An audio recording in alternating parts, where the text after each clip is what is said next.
نداء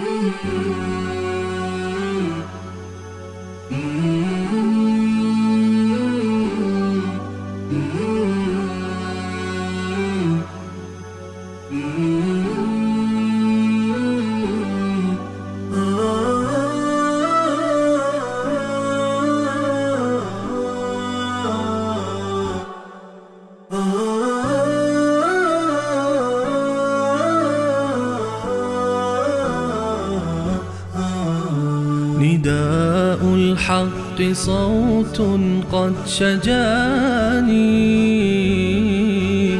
وبلغني الحقيقة والأماني وكان لي السبيل إلى المعالي ونورا للهداية والبيان.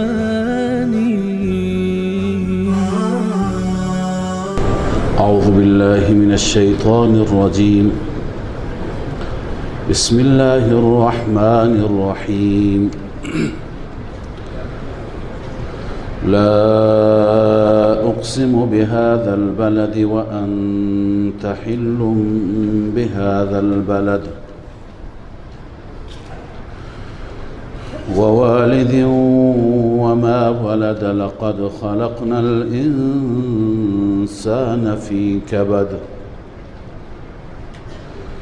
أيحسب أن لن يقدر عليه أحد يقول أهلكت مالا لبدا. صدق الله. صل على سيدنا محمد وعلى آله وصحبه.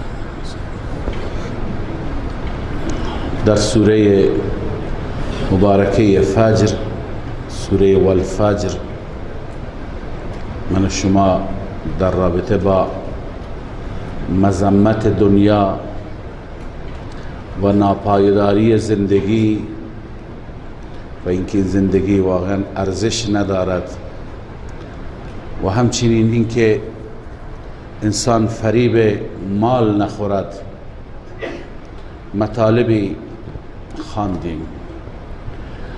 حال در سوره مبارکه بلد،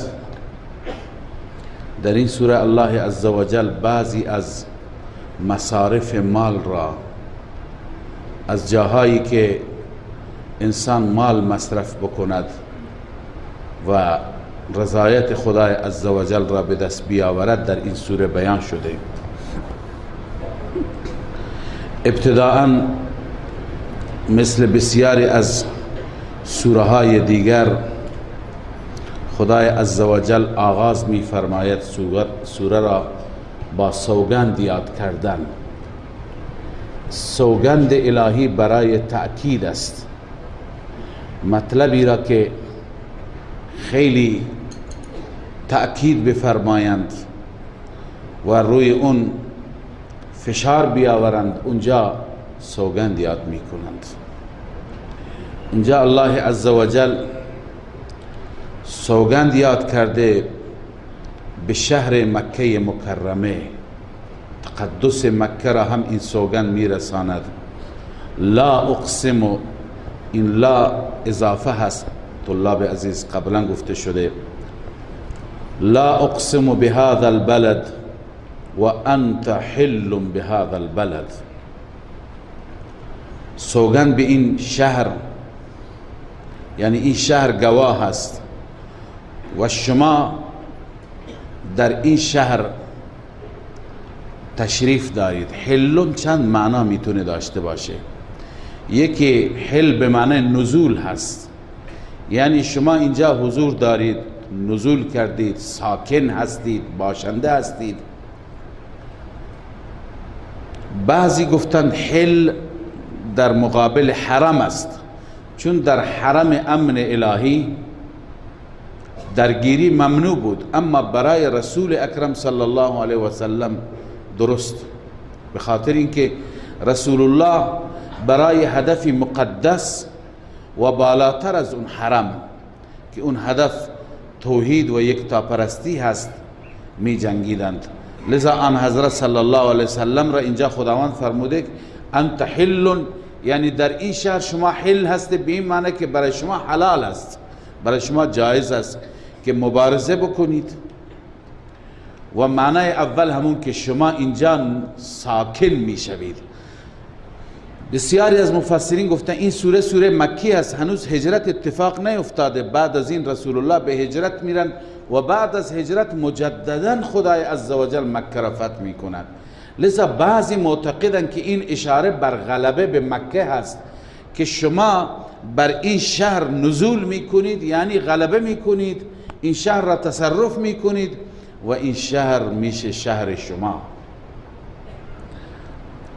و والد و ما ولد، و همچنین سوگند به پدر و به فرزند، یعنی پدر و فرزند گواه هستند. بعضی گفتند چون که ولد متولد میشه از مادر، مراد از والد مادر است، یعنی مادر هم شاهد است و فرزندش هم شاهد است که لقد خلقنا الانسان فی کبد، ما انسان را آفریدیم اما همراه با رنج و مشقت، یعنی انسان برای آفرینشش رنجها و مشقتها برداشت کرد. مادر میدوند این رنجها را، مادر شاهد است، پدر هم میدوند تا یه حدی.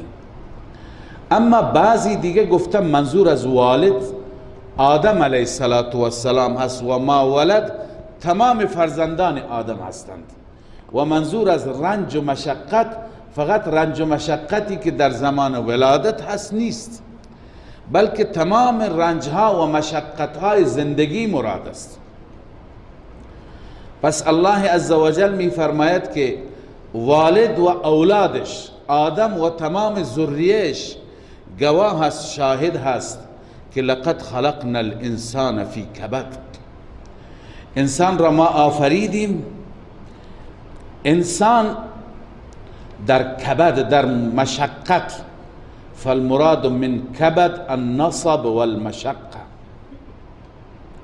مراد از سختی ها، کبد سختی و خستگی و رنج زندگی هست. ببینید رنج زندگی اول آغاز میشه از همون شکم مادر که انسان در اون شکیم هست، به اصطلاح بچه‌دان بهش میگن شکیم، انسان در اون هست و انسان یه حالت زندانی دارد، انسان محبوسه، در رحم انسان محبوس است. بعد از اینکه انسان متولد میشه چقدر رنج، چقدر مشقت، چه زحمتی هم برای مادر است هم برای این طفل است. طفلم تا چند روز مریض، مادرم تا چند روز مریض، با چه مشقتی به دنیا میاد. و بعد از اینکه به دنیا میاد انسان بنیهش بسیار ضعیف است، انواع مریضی ها، انواع دردها هر روز میبینیم، شب تا صبح بچه گریه میکند، گاهی اصلا پدر و مادر نمیدونن دردش چیه. لذا از اون جایی که بنیهش ضعیف هست زود مریضی به سراغش میاد، زود مشکلات میاد، با چه رنجی، با چه مشکلاتی بزرگ میشه. بعد از این که بزرگ میشه رنجهایی که انسان در زندگی میکشه، میبینید که خیلی از انسان ها هستند که خودکشی میکنند، خیلی از انسان ها هستند که شب و روز پریشان هستند، سرگردان هستند، به این در و اون در میزنند. لذا همه زندگی با سختی، انسان اگر نگاه بکند حتی کسانی که مرفه هستند از ابتدای زندگی تا پایان زندگی رنجها و مشقتها از خوشیها بیشتر است. و آخر بعد از اینکه سختی ها میاد دوباره مریضی ها شروع میشه، دردها شروع میشه. معمولا انسان ها در پایان عمرشون هم مریض، هم عرض کنم ملولند، هم پریشانند، تا اینکه آخر سختی و سکرات مرگ می آید. بعد از سختی و سکرات مرگ، سکرات و سختی های بعد از مرگ شروع میشه، سبحان الله، اونها که خیلی سخت‌تر هست. پس به همه سختی ها اشاره هست. می فرماید فالمراد فی کبد مشقه، یکابد مصائب الدنیا و شدائد الاخره. تفسیر مدارک گفته اون مشقت هایی که انسان تحمل میکند هم در دنیا، تمام رنج دنیا را انسان اگر بیاید و اینها را بنویسد یک کتابی میشه، و هم مشقت های آخرت را که الله بهتر میداند. لذا انسان همیش در رنج، در مشقته. پس نباید این انسان به فکر راحت خود باشد، نباید این انسان یه برنامه منظمی داشته باشد که از رنجها، از مشقتها، از دردها و آلام رهایی بیابد. و بعد این انسان آخر بعد از این دنیا، بعد از این زندگی هم به هر حال این انسان باید به دادگاهی، در دادگاه عدل الهی انسان باید پاسخگو باشد.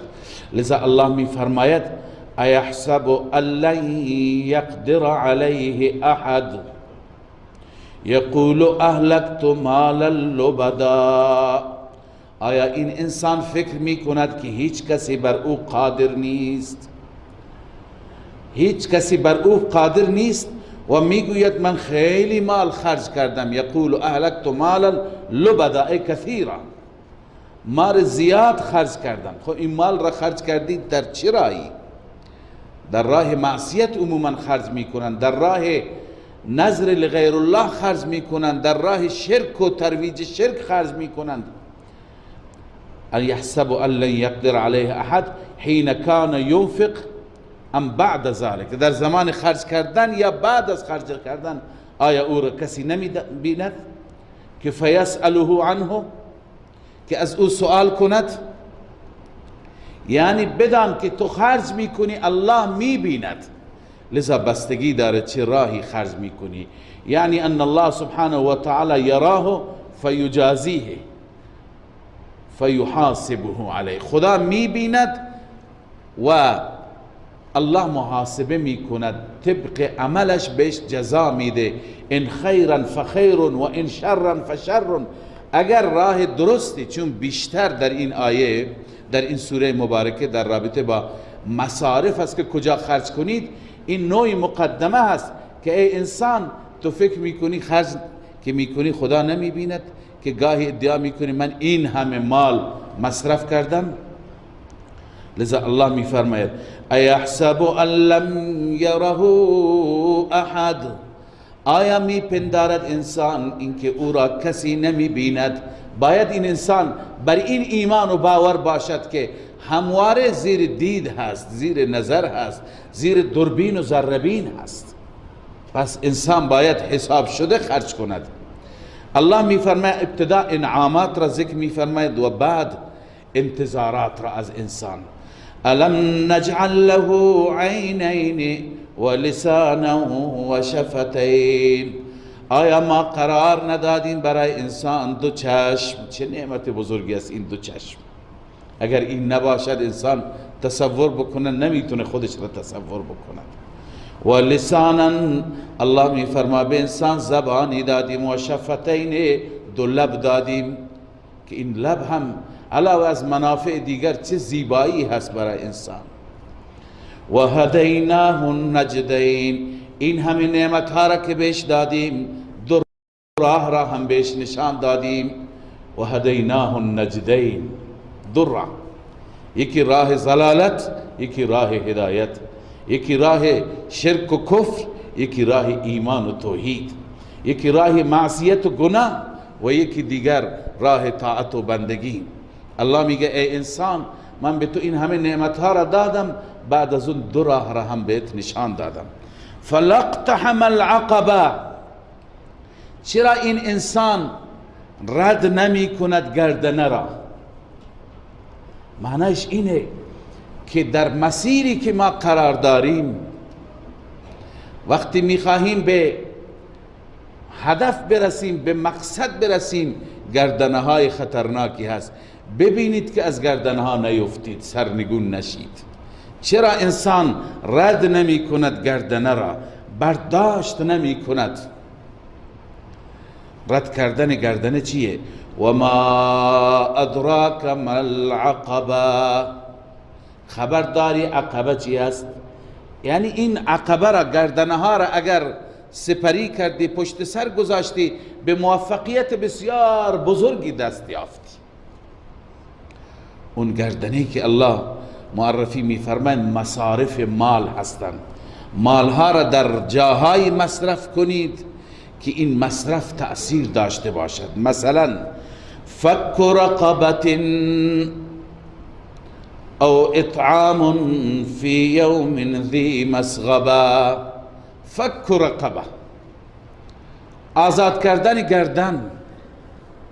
اونهایی که اسیرند، اونهایی که برده و غلامند، اونهایی که در زندانند، اینها را آزاد کردن. میدونید که آزاد کردن اینها قربانی بزرگی میخواد. به این خاطر اینا گردنه تعبیر شدند. سخته. اینطور انسان که خدا بهش مال زیاد داده اما 100,000 تومان بده، این آسانه. اما این که کار بزرگی بکنه و چنان که تأثیر مهمی داشته باشه، مثلا گردنی آزاد بشه، یک انسانی به خانواده خودش برگرده، این کار بزرگی است. به این خاطر گردنه هست. این نیکی بزرگ را که انجام دادی، گویا از گردنه خطر عبور کردی، رد شدی. او اطعام فی یوم ذی مسغبه، یا اطعامی، اطعام که در روزی گرسنه، ذی مسغبه یعنی در روزی که دارای گرسنگی هست. گاهی روزهای وسع هست، روزهای فراخی هست، روزهای فراوانی هست، همه چیز هست. اما بعضی وقتها روزهای گرسنگی، مثل قحط مثلا، سالهایی که قحط است، ایامی که بازارها خراب است، مردم وضعیتشون خیلی خراب است. این دیگه خرج کردن در این مواقع، این خیلی فرق داره. اگر بازار تو خوب باشه، اقتصاد خوب باشه، همه چیز رو برا باشه، منافع دلار به انسان میرسه، خب خرج میکند، اینم توفیقی هست. اما کمال نیست، هنر نیست. وقتی که شرایط سختیه، هیچ کس نداره، مردم گرسنه هستند، در چنین شرایطی کسی خرج میکنه، این توفیق هست. این گردنه را رد کردن است. این از گردنه گذشتن و انشاءالله به بهشت رفتن است. لذا الله می فرماید او اطعام، یا طعام دادن فی یوم ذی مسغبه، در روزی که دارای گرسنگی باشد، دارای سختی و قحطی باشد. در چنین روزی به چه کسانی بدیم؟ یتیما ذا مقربه، به اون یتیمی که خویشاوند باشد. افضلتر خویشاونده.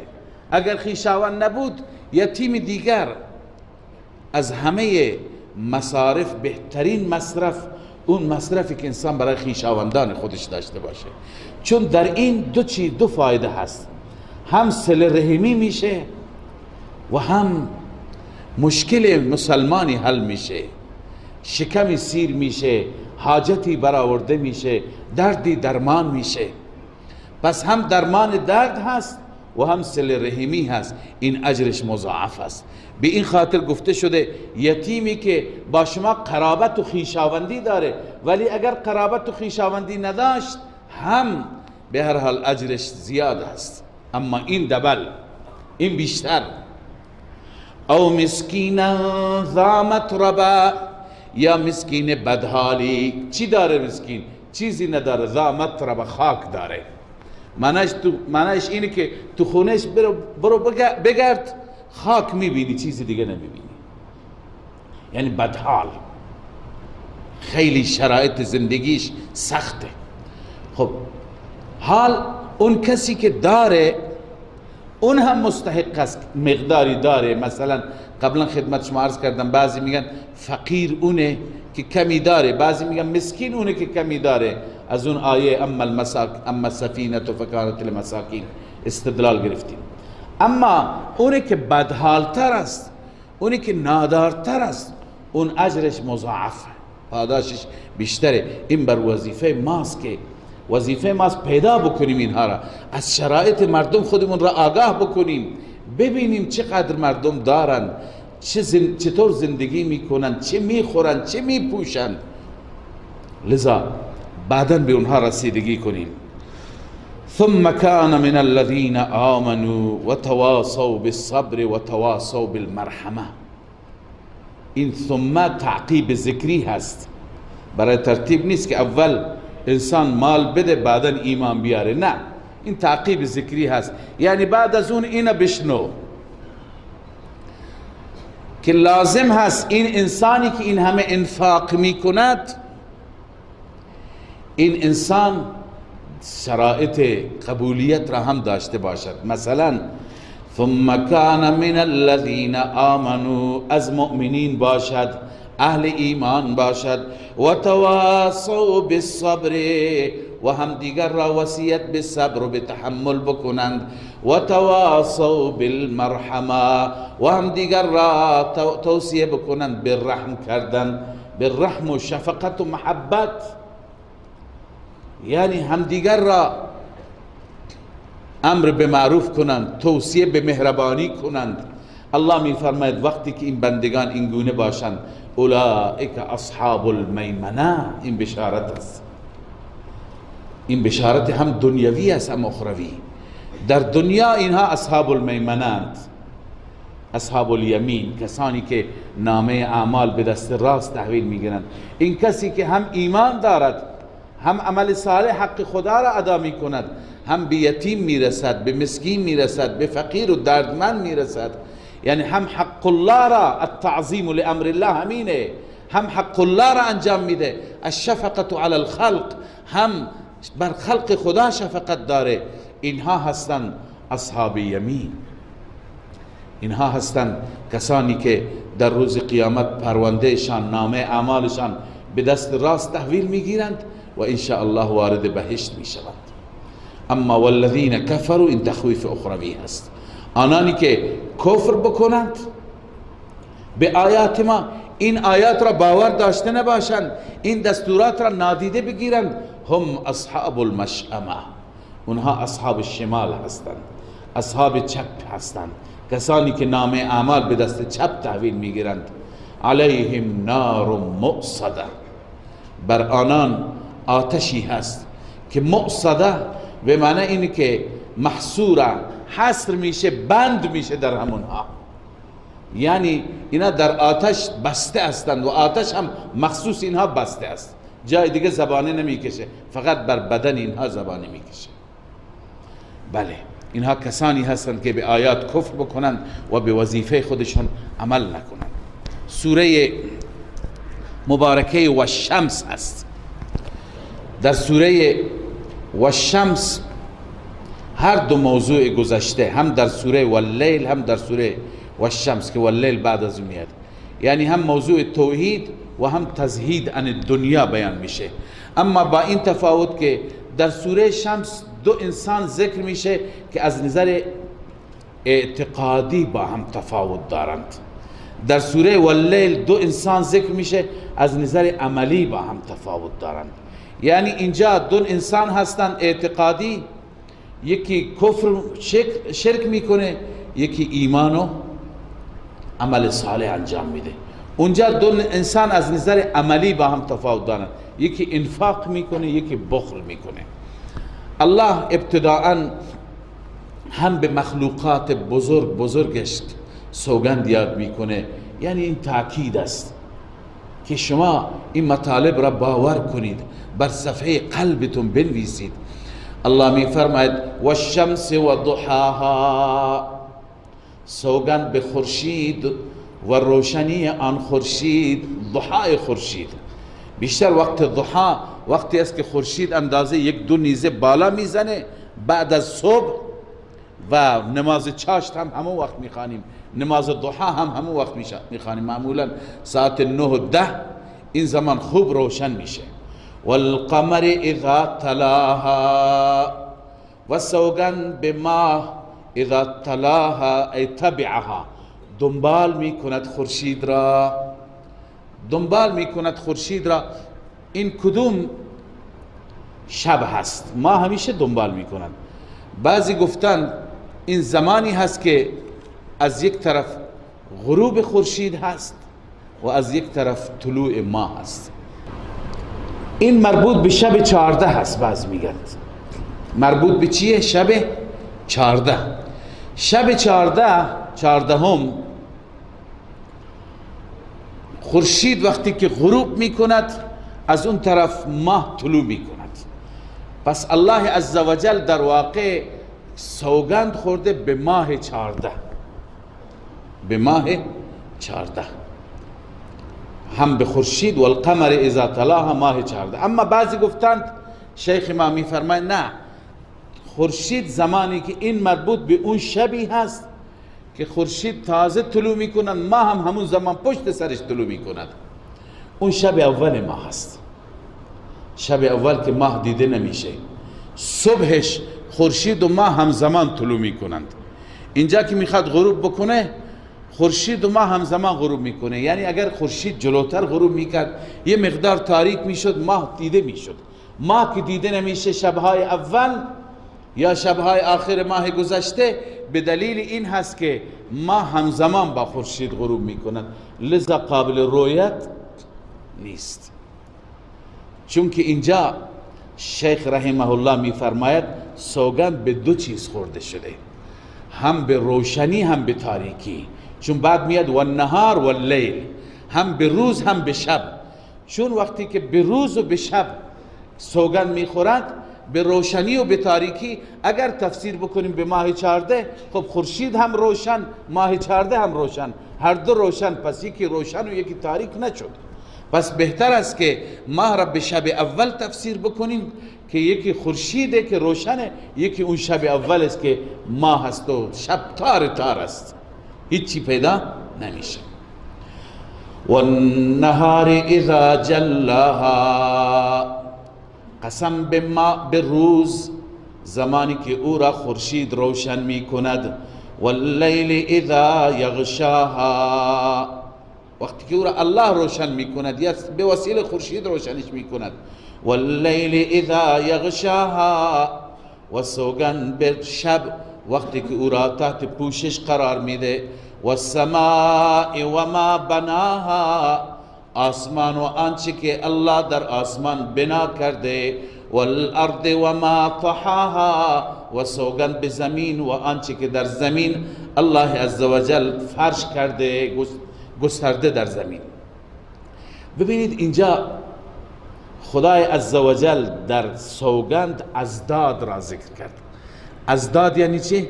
چیزهایی که ضد و نقیض هم دیگه هستند. یکی روشنه، یکی تاریکه، یکی درخشنده است، یکی ناپدیده، یکی عرض کنم که بلنده، یکی پایینه. اشاره به این هست که در این دنیا احوال متفاوته. این دنیا دنیای ازداد است.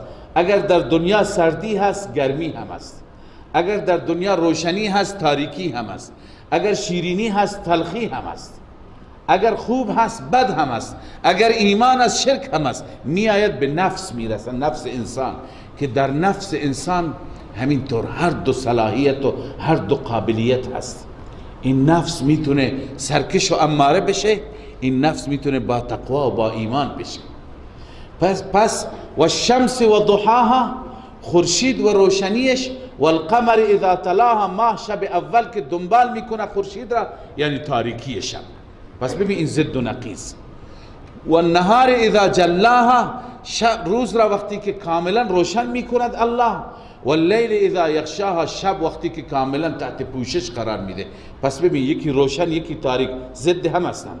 و السماء و ما بناها، آسمان و آنچه که در آسمان بنا کرده چقدر بلند است. و الارض و ما طحاها، زمین و آنچه که در زمین الله تعالی فرش کرده چقدر پایین است. ببین چه تفاوتی، یکی چقدر بالا یکی چقدر پایین. لذا الله میخواد بفرماید که تفاوت ها هست. و نفس و ما سواها فالهمها فجورها و تقواها. الله میفرماید و نفس انسان که وما سواها، که الله عزوجل وما این مصدریه هست، یعنی تسویه نفس وقتی انجام گرفت، نفس را وقتی الله برابر کرد، نفس را آفرید. در این نفس همونطور که در دنیا شما ازداد میبینید، در این نفس هم ازداد است، ضد و نقیض است. خداوند دو چیز در نفس گذاشت که این دو چیز با هم متناقضند. چیه؟ فالهمها فجورها و تقواها. الله عزوجل الهام کرد به نفس فسق و فجور را، یعنی صلاحیت گناه و معصیت را هم در نفس گذاشت، و تقواها، صلاحیت تقوا را هم در نفس گذاشت.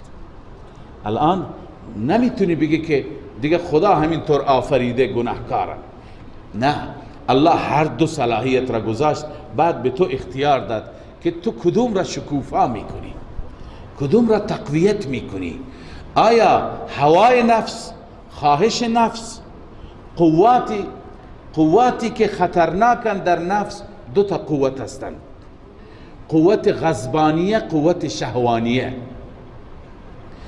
قوت غضبانیه اینه که انسان خشم خودش را کنترل نکند. خب این را که انسان کنترل نکند ظلم میکنه، یا کسی را میکشه، یا تو سر کسی میزنه، یا به کسی ستم میکنه. این قوت غضبانی است که در نفس نهاده شده. انسان باید که این را کنترل بکنه. در مقابل این الله عزوجل قوت عقلانیه در وجود انسان گذاشته که وقتی که عقل را انسان مسلط بکند بر احساسات، خب کنترل میشه. اما عقل را کنار بگذارد و فقط احساسات، فقط غضب، فقط خشم، خب این کار به دست آدم میده. این امکان داره که فقط نفس خودش را راضی بکند، دیگه رب راضی بشه، آخرت درست بشه، اون دیگه بحثا نیست. اما قوت عقلانیه نه. اما انسان اگر چون هر دو را الله در وجود انسان گذاشته، از یک طرف غضبانیه و احساسات است، از یک طرف عقلانیه و تعقل است. انسان عقل خودش را بکار بگیرد، اون وقت خشم خودش را کنترل میکنه، خشم خودش را فروکش میکنه. دومین چیز که در نفس گذاشته قوت شهوانی است، بلا تشبیه شهوت است. شهوت وقتی که بالا میزند، هم انسان عدول میکند از حد انسانی، به حیوان میرسه. برای حیوان هنوز جایزه، حیوان مکلف نیست. حیوان هر جای هر حیوانی جلوش بیاد خودش را ارضا میکند. انسان نه، انسان اینطور نیست، انسان مکلفه. انسان وقتی که قوه شهوانیه زد بالا، باید در طرف مقابل الله عزوجل قوه معنویه و قوه روحانیه در وجود انسان نهاده. اونها باید قوی باشند تا جلوی قوه شهوانیه رو گرفته بشه. اونها چطور قوی میشند؟ قوه معنوی با روزه قوی میشه. خدا چرا روزه را فرموده که کتب علیکم الصیام؟ در پایان آیه میفرماید لعلکم تتقون. تقوا از چی درست میشه؟ از روزه درست میشه. با ذکر الله قوه معنوی قوی میشه، با تلاوت قرآن، با نماز، یاد خدا. بس ببینید از یک طرف قوه شهوانیه هست. اگر یک انسانی از نظر معنوی، از نظر دینی، از نظر قوت روحانی یک انسانی هیچی داشته نباشه، درونش خالی باشد، خب مسلم این انسان شهوتش غالب میشه. این حرام میبینه، حرام میشنوه، حرام میگه، حرام عمل میکنه. اما اگر انسانی در اون جانب هم به فکر معنویت خودش باشد، معنویتش هم بالا باشد، معنویت همون تقواست، تقواش هم بالا باشد، اون وقت تقوا بر شهوت چی میشه؟ چیره میشه، غالب میشه. لذا الله میفرماید ای انسان به فکرت باش، این هر دو قوت در وجود تو هستند. هم شهوتت میتونه عرض کنم که بالا بزنه، هم غضب و خشمت. که بر اثر شهوت انسان به فساد مبتلا میشه و بر اثر غضب و خشم انسان به ظلم مبتلا میشه. و بعد الله میفرمه و تقوا هم گذاشتن. هر دو صلاحیت در وجود انسان هست. تقوا چیه؟ قوه روحانیه و قوه عقلانیه. هم خدا به این جانب دیگر هم عقل داده هم معنویت داده. لذا انسان همونطور که ما به فکر پرورش جسم ما هستیم، این قوه مادی هست، قوه شهوانیه هست. خب تا یک حدی الله برای ما جایز قرار داده، تا یک حدی بخوریم بپوشیم، هرچی بپوشیم. نه، فرموده که شما حریر نپوشید، شما مردها ابریشم نپوشید، شما طلا استفاده نکنید. یه محدودیتی داریم. نه، ما برای اینکه ما عرض کنم مادیت را تقویت بکنیم، جسم را تقویت بکنیم، الله به ما اجازه داده حتی برای نیاز جنس الله عزوجل همسری آفریده، نکاح را مشروع قرار داده. اینها همه لطف خداست. الله تعالی تکلیف ما لا یطاق نمی کنه، یعنی چیزی که انسان توان داشته نباشه مکلفش بکنه انسان انجام بده. نه، هر انسان حتما در وجود شهوت هست، لذا الله راه نکاح را گذاشته. در وجود انسان نیاز به خورد و نوش هست، الله خوردنی ها و نوشیدنی های حلال و طیب و پاکیزه برای انسان گذاشته. نیاز داره انسان به پوشش، الله لباس های هم پاکی را برای انسان تجویز کرده. لذا تا اون حد و حدود شرعی را رعایت بکنیم. همونطور که به فکر ماده هستیم، به فکر جسم و جان هستیم، به فکر شکم هستیم، به فکر لباس هستیم، به فکر زیبایی هستیم، به فکر نیاز جنسی هستیم، الله تا 4 زن هم اجازه داده. لذا وقتی که اینها را الله عزوجل مجوز داده به ما، اون طرف فرموده که قوه معنویتون را هم تقویت بکنید، ایمانتون را تقویت بکنید، خدا ترسیتون را بالا ببرید و معنویت و روحانیت شما به یک حدی برسد که اون سمت قوه شهوانیه یه وقتی غالب نشه، گناه نکنه، معصیت نکنه. وقتی که انسان به این طرف هم توجه بکند، این انسان واقعا میتونه که کنترل بکند. مشکلی که ما امروز داریم، توجه به طرف مادیت زیاده. شما از اول سال تا پایان سال نگاه بکنید، شب و روز تلاشه، کوششه، روز به روز سفره‌های ما رنگین تر میشه، امکاناتی که الله داده بهتر میشه، اما از نظر معنویت ما هیچ رشد نمی کنیم. همین رمضان توفیق اجباری است که میاد یک مقداری انسان را و نفس انسان را کنترل میکند. یک مقدار دعا و تضرع و گریه، این باید در طول سال باشد. لذا الله عزوجل این راهنمایی را در این سوره فرموده که فالهمها فجورها و تقواها.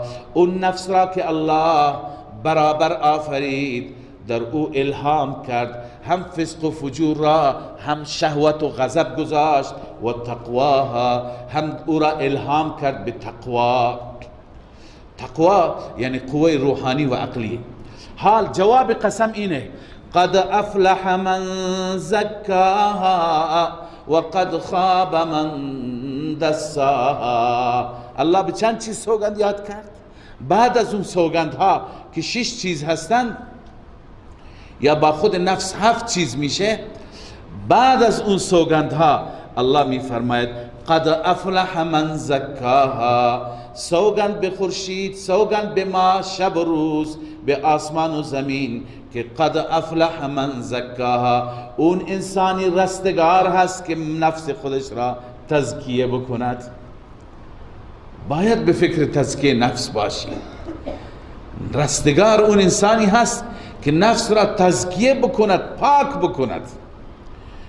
تزکیه نفس اولا پاک کردن نفس از شرک، از کفر، از نفاق، از کنم که گناه، معصیت، بغض، حسد، کینه، تمام نابرابری ها و تمام معاصی. انسان باید نفسش را تزکیه بکنه. الله میفرماید این انسان رستگار است.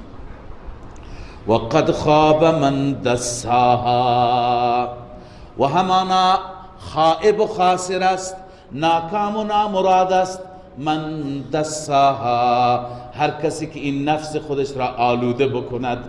دست این را میگن یه چیزی را شما در خاک بمالید، در خاک فرو ببرید، خاک آلودش بکنید، یعنی آلوده بکند نفس. نفس گناه میکنه، هیچ چیزی جلوی نفس را نمیگیره. گوش هم گناه میکنه، موسیقی گوش میکنه، چشم هم گناه میکنه، نامحرم را تماشا میکنه، زبان هم گناه میکنه، غیبت، دروغ، با نامحرم صحبت کردن، دل هم هیت گناه میکنه، همه اینا گناه میکنن، دست و پا، اعضا و جوارح، تمام این گناهان دست هستند، یعنی آلوده کردن نفس هستند.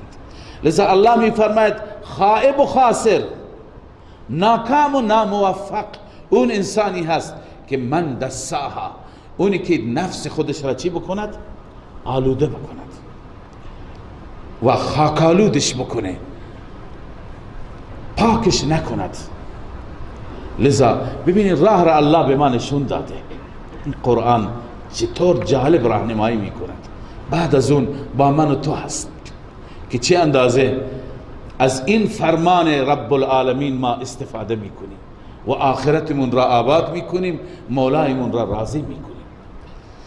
حال خدای عزوجل تخویف دیگری دنیوی بیان میکنه، بازم از قوم ثمود، اونایی که نفس را راضی کردند، رب را ناراضی کردند، پیغمبر خدا را تکذیب کردند، آیه الهی را از پای در آوردن که شتر را خدا فرستاد، اون را از پای در آوردن. نتیجه چی شد؟ لذا یک نمونه برای دنیا و آخرت انسان. لذا الله می فرماید کذبت ثمود بطغواها، ثمود تکذیب کرد به طغواها، به سبب طغیان. ببین این نفسش طغیانگر شده که تکذیب میکنه. تو نفس هیچ معنویت نیست، فقط سرکشی و تمرد است. پس به سبب طغیان تکذیب کرد حتی پیامبر را. وقتی که نفس اجازه بدیم لگامی نباشد، مهاری نباشد، نفس به حال خود باشه، بره و بره و بره، آخر به طغیان میکشه. آخر همین نفس انسان را، برای انسان قتل نفس را، کشتن انسان را هم آسان میکنه. زمانی که به طغیان، به اوج طغیان برسه. ذا الله می فرماید اذ انبعث اشقاها، زمانی که بلند کردند، زمانی که تحریک کردند، اشقاها، بدبخترین انسان خودشون را. یک انسان بدبختی بود، او را گفت، یه زنی بود در قوم ثمود، مالدار بود. این زن هم مال زیاد داشت، هم بلا نسبت زیبایی داشت. شخصی آمد برای خواستگاریش، قبول نکرد این زن، گفت این برای مال میخواد ازدواج بکنه. آخر وقتی که شتر حضرت صالح آمد و شتر خواندیم ما در قرآن، وقتی که می آمد همه حیوانات دیگه رم میکردند، میگریختند. یکی از اون افرادی که بیشتر متضرر شد همین زن بود. لذا به همون غلام که غالبا نامش عداس بود یا چیزی دیگه، به او گفت که تو برو این شتر را از بین ببر، چون می ترسیدند، معجزه بود. تو این شتر را از بین ببر، بعد من باید ازدواج میکنم. این بدبخت، ببین همه جا بحث نفس است، همین نفسی که کار به دست میده، به جایی که یکی از شعائر الهی را، از علائم و شعائر الهی بود، این شتر از دل کوه بیرون آمده بود. چقدر جرأت کرد. لذا این را فرستاد، این هم رفت شتر را کشت. شتر را کشت و اون زن بدبخت به مرادش رسید، اما به مراد حقیقیشون نرسیدند. این بدبخت آماده شد که ازدواج بکنه، خودش را برای هجله آماده کرد که عذاب الله آمد. اینا را تمام را نابود کرد. نه زن ماند، نه عاشق ماند، نه معشوق ماند، نه حیوان و مال ماند، نه چیزی دیگه.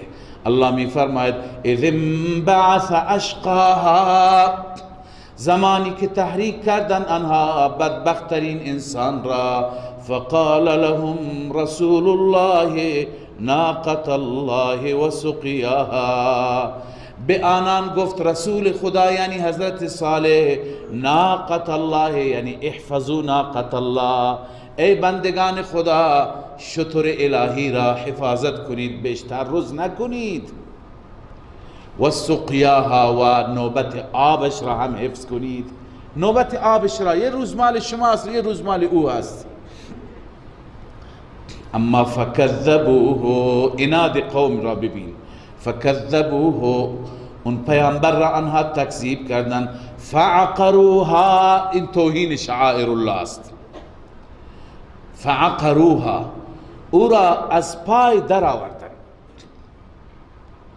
از پای در آوردند یعنی او را کشتند. فدمدم علیهم ربهم بذنبهم، دمدم به معنی استیصال است، خدا از ریشه زد اونها را. فدمدم علیهم ربهم، رب بر آنها از ریشه اقدام کرد، به ذنبهم، به سبب گناهانشان، فسواها، همه را برابر کرد. یعنی همه را الله عزوجل به وسیله صاعقه‌ای که از آسمان آمد و به وسیله زلزله و رجفه‌ای که از زمین آمد، از بالا و پایین عذاب بر اینها آمد، الله عزوجل در آن واحد همه قوم را ریشه‌کن کرد. با شاعر الهی خودشون را میگیرند و شاعر الهی را از بین میبرند. ولا یخاف عقباها، الله میفرماید خدا از عاقبتش نمیترسد که فردا کسی بیاد بگه چرا این کار را کردی، چرا این همه را از بین بردی. کسی نیست که در محضر الله عزوجل چرا داشته باشد. لذا الله به این صورت این قوم بدبخت را هلاک کرد. بسم الله الرحمن الرحیم واللیل اذا یغشی والنهار اذا تجلی. اونجا هم الله عزوجل مخلوقات متفاوت و مختلفی ذکر کرد و دو چیز را ذکر کرد، دو چیز متفاوت، یعنی در نفس، یکی کفر و شرک و بیدینی، یکی ایمان و تقوا و خدا ترسی. اینجا هم الله عزوجل تفرقه فی الاعمال را ذکر میکنه. دو انسان هستند که عملشون با هم متفاوته، البته اینها هم یکی مؤمن یکی مشرکه، اما بیشتر بحث انفاق است، یکی خرج میکنه در راه الله، یکی بخل میکنه. باز هم ببینید ابتداءً چیزهای ذکر میشه که با هم متفاوتن. مثلا واللیل اذا یغشا، سوگند به شب وقتی که همه چیز را تحت پوشش قرار میده، والنهار اذا تجلی، و سوگند به روز وقتی که روشن میشه، روز کاملا روشن میشه. و ما خلق الذکر والانثى، چنانچه شب را شاهده روز هم شاهده، چنانچه آنچه که الله آفریده از مرد و زن، از مرد و زن، مرد و زن هم ضد و نقیضند، یکی مذکر یکی مؤنث، اینا متفاوتند، لذا اینا هم ازداد هستند. الله می فرماید که همه اینها شاهدند که ان سعیکم لشتا، جواب قسم است که همانا تلاش شما و سعی شما ای فرزندان آدم متفاوت است. لشتا یعنی مختلف است، متفاوت است. یک گروه از شما سخاوت دارید، یک گروه بخل داره. اونی که عملش خوبه الله می فرماید فاما من اعطا واتقا وصدق بالحسنى. بهتره قبل از این که من آیات را ترجمه و تفسیر بکنم شأن نزول را بیان بکنم. این آیات دو انسان را به دو انسان اشاره دارد. دو نفری که یک روزی از سرمایه‌داران مکه مکرمه بودند، با هم رقابت داشتند. یکی ابوبکر صدیق رضی الله تعالی عنه و یکی امیه بن خلف. امیه و ابوبکر هر دو سرمایه‌دار بودند، اما شغل هر دو فرق میکرد. ابوبکر کارش تجارت بود، امیه کارش بردهداری بود. برده‌هایی داشت و این برده‌ها را بر وظایف مختلفی تعیین کرده بود. مثلا یک گروه از برده‌ها گوسفندها را نگهداری میکرد، یک گروه از برده‌ها اگر کشتی کشاورزی داشت، کاری داشت، تجارتی داشت. برده و غلام زیاد داشت.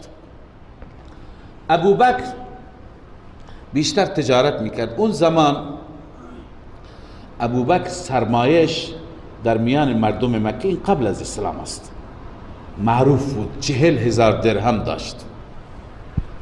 الان مردم ما شرایط امنیتی خوبی نیست، سرمایه های خودشون را اعلام نمی کنند، ولی در کشورهایی که آزاد هست همیشه میبینیم در رسانه علنا اعلام میکنه فلانی سومین مرد سرمایه دار شد، چون سرمایش از فلان مبلغ به فلان مبلغ رسید.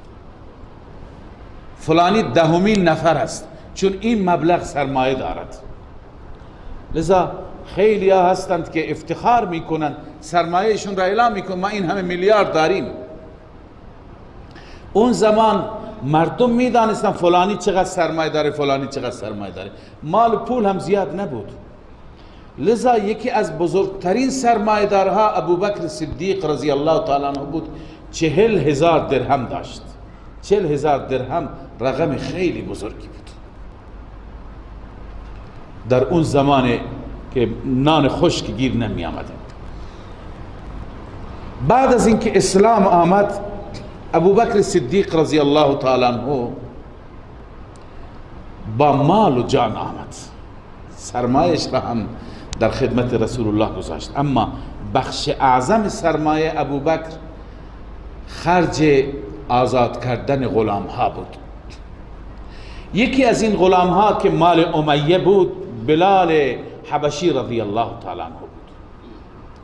بلال مخفیانه ایمان آورده بود و کسی شیطنت کرد به امیه، گفت که بلال ایمان آورده.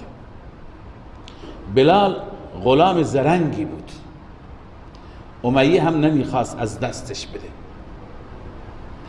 ولی بعد از اینکه ایمان آورد دیگه از دلش رفت. به قول ما محلی ها هر روز بلال را شکنجه میداد و او احد احد میگفت بر ریگستان مکه. یه روز ابوبکر صدیق رضی الله تعالی عنه اونجا رفت، شنید که داره اذیتش میکنه، اونجا رفت. اینا دو تا رقیب بودند. گفت که چرا اینقدر اینو میزنی؟ گفت به تو اصلا ربطی نداره، من اینو میزنم، مال خودم هست. گفت خب به من بفروشش. ابوبکر صدیق رضی الله تعالی عنه یک غلامی داشت، غلام هم سیاه فامی بود، رومی بود، به نام نسطاس. این نسطاس خیلی غلام زرنگی بود، اینو به کسی نمیداد، ولی این ایمان نیاورده بود، کارهای ابوبکر انجام میداد. امیه گفت به شرطی میدم که نسطاس را به من بدهی. یعنی امیه آماده بود که سر به سر عوض بکنه. حضرت ابوبکر چنان خوشحال شد که میتونه یک انسان موحدی مثل بلال آزادش کنه. گفت که من نسطاس را هم بهت میدم، 2000 درهم بهت سرم میدم. اینقدر خوشحال شد که حدی نداشت. گفت بیا معامله کن. فورا معامله کرد. حضرت ابوبکر صدیق دست بلال را گرفت، نسطاس را بهش داد، 2000 داد. آخر خوشحال بود، 40 اوقیه دیگه هم داد. و بلال را گفت که از این به بعد تو آزادی، تو غلام من نیستی، خدمت رسول الله صلی الله علیه وسلم برو و برایشون خدمت بکن.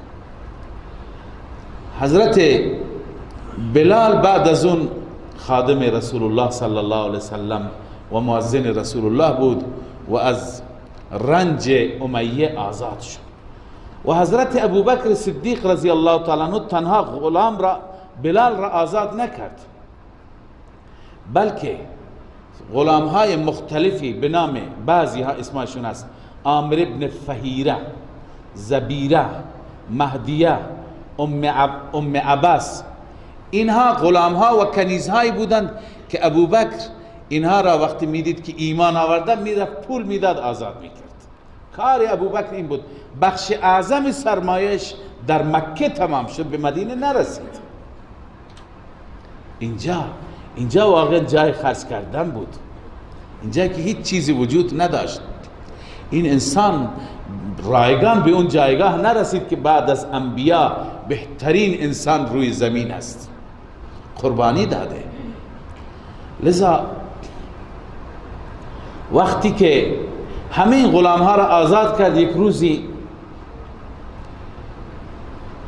پدرش ابو قحافه بهش گفت که تو که غلام آزاد میکنی، اون در بحر دیگه بود، فکر دیگه بود، حداقل غلام های قوی را آزاد کن که فردا به دردت بخورن، مشکلی جنگی درگیری میشه، احسانت منت بر اونها بیاین در کنار تو بجنگن. تو افرادی را آزاد میکنی که ضعیفند، هیچ درد نمیخورند. حضرت ابوبکر گفت اینا بیشتر به درد میخورند، اینها بیشتر به درد، چون ابوبکر چیزی دیگر را مد نظر داشت. خلاصه ابوبکر صدیق رضی الله تعالی عنه فقط 6000 درهم از سرمایه خودش گذاشت، بقیه 34000 درهم همه صرف شد تا این 6000 درهم را پسنداز کرد برای سفر هجرت، چون رسول الله بهش بشارت داده بود که آخر من و شما با هم هجرت میکنیم. لذا برای راه رسول الله و برای اینکه رسول الله در سفر راحت باشه 2 شتر خریداری کرده بود. این 2 شتر را آماده باش گذاشته بود که هر وقتی که دستور بده آن حضرت حرکت میکنه. و آخر ابوبکر صدیق رضی الله تعالی عنه وقتی که هجرت کرد و با رسول الله صلی الله علیه وسلم، این 6000 درهم هم در همین راه مصرف شد، هیچ چیز برش باقی نماند، دست خالی، همه سرمایش را در راه الله داد. روزی رسول اکرم صلی الله علیه و سلم فرمود تمام کسانی که نسبت به من احسان کردند من جواب احساناتشون را دادم، به غیر از این مرد به ابوبکر اشاره کرد. من نتونستم جواب احسانات این را بدم، خدا مگه خودش بده. لذا هر چی که داشت ابوبکر تقدیم کرد، از رسول اکرم صلی الله علیه و سلم دریغ نکرد. لذا این سوره اتفاق مفسرین است درباره ابوبکر صدیق را الله عزوجل مقایسه میکنه با امیه. کسی نمیتونه که انکار بکنه این آیات الهی را. اونایی که مخالفت میکنن و میگوین غاصب اول، چه جوابی دارن برای این آیات الهی؟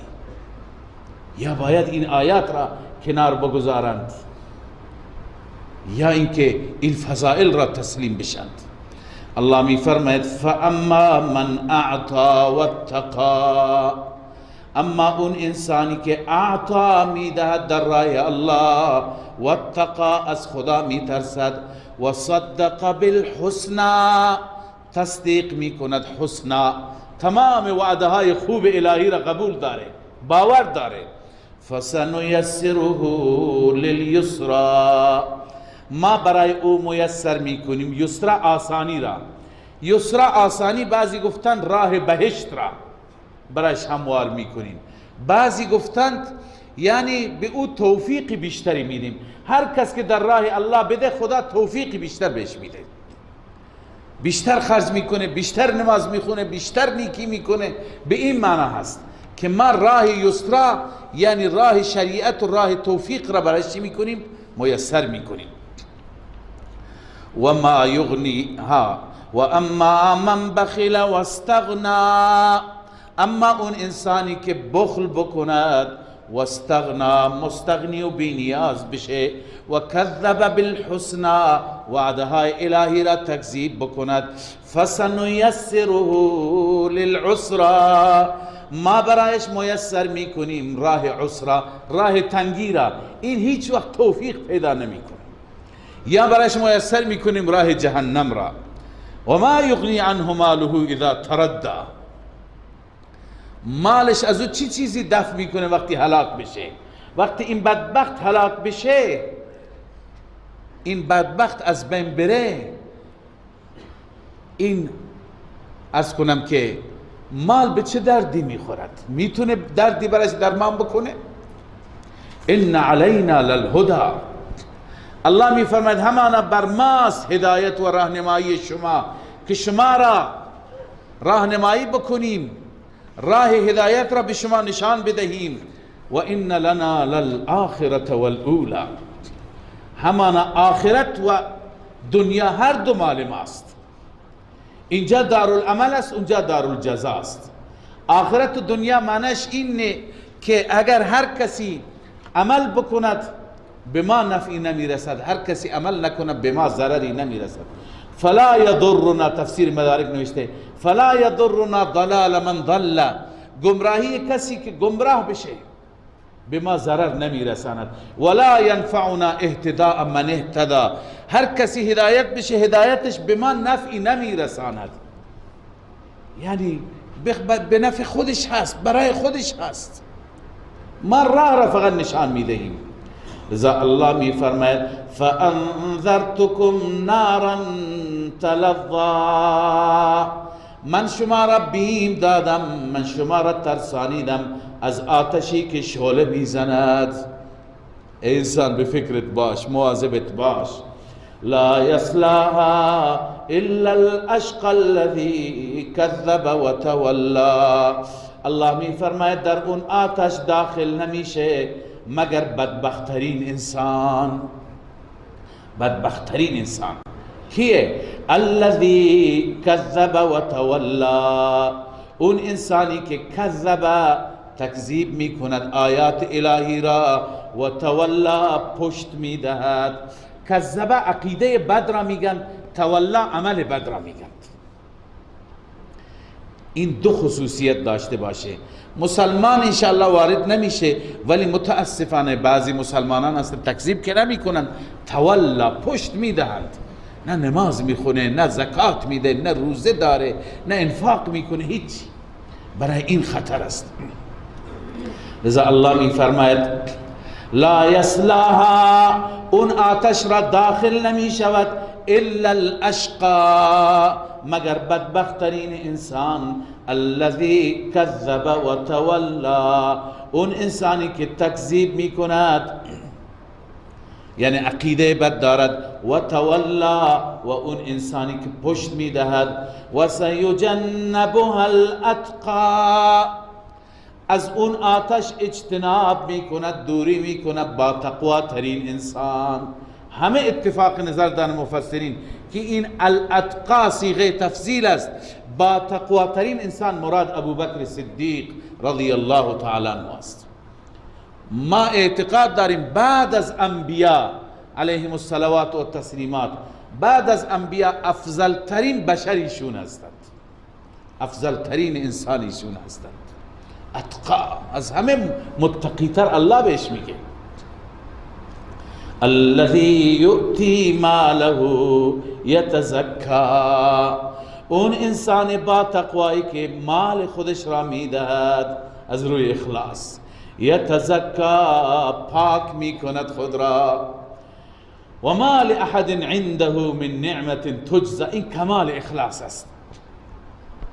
یکی مثلا دیروز شما فقیر بودید، به شما کمک کرد، الان خدا به شما داده، شما میبینید اون نادار است، شما 10 برابر بهش میدید، خوب کاری میکنی، میدی جزای حسنه را میدی، ولی خب شما میدید چون دیروز به شما کمک کرد.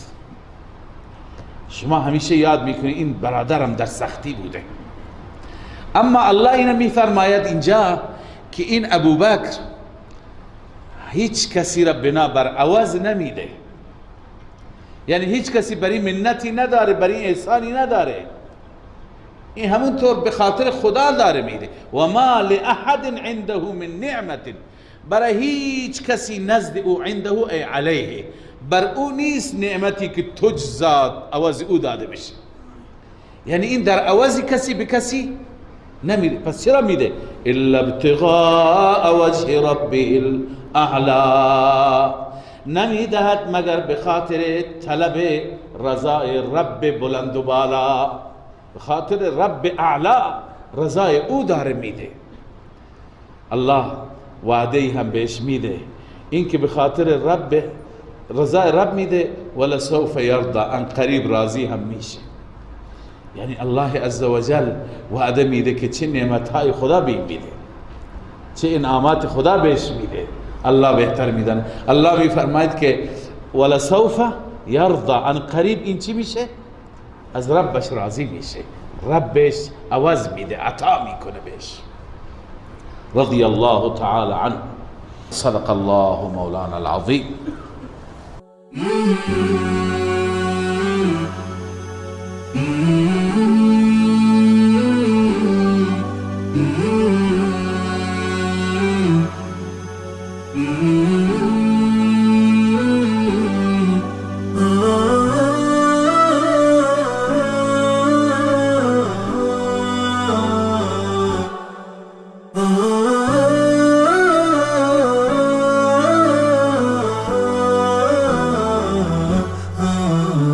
نداء الحق صوت قد شجاني